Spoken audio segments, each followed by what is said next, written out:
Hello everyone, welcome to a new vlog. कशा आहात सगळे?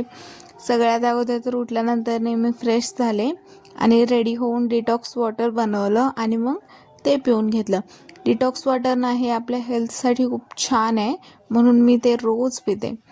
त्यानंतर मग थोडंसं स्किन केअर केलं. स्किन केअर म्हणजे असं काही नाही वेगळं, फक्त सनस्क्रीन वापरते मी.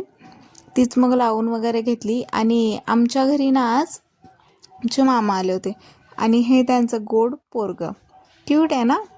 त्यानंतर मग रेडी वगैरे झाले आणि ऑफिसला गेले. ऑफिसला गेल्यानंतर आज भरपूर काम होतं. एक एक दिवस असा असतो की ज्या दिवशी काहीच काम नसतं मी एकदम फ्री असते, आणि एक एक दिवस असं असतं की इतकं काम असतं ना, टाईम झाला तरी काम असतं. मग काय करावं लागतं, काय ऑप्शनच नाही आहे ना दुसरा. मग फटाफट सगळं काम वगैरे पूर्ण करून घेतलं. मग माझा टाईम पण झाला होता, त्यामुळे सगळं काम संपवून मी लगेच निघाले. आणि घरी आल्यानंतर मी माझ्या मम्मीला म्हटलं की काहीतरी खाऊ वाटतंय, आहे का घरात काही छान खाण्यासारखं? तर माझ्या मम्मीचं लगेच तिकडून रिप्लाय येतोय की हां, चिवडा आहे ना आपल्या घरात, खा. त्यानंतर मग उद्या संडेची सुट्टी म्हणून एकदम चपचपीत तेल लावलं माझ्या मम्मीने मला. असा होता माझा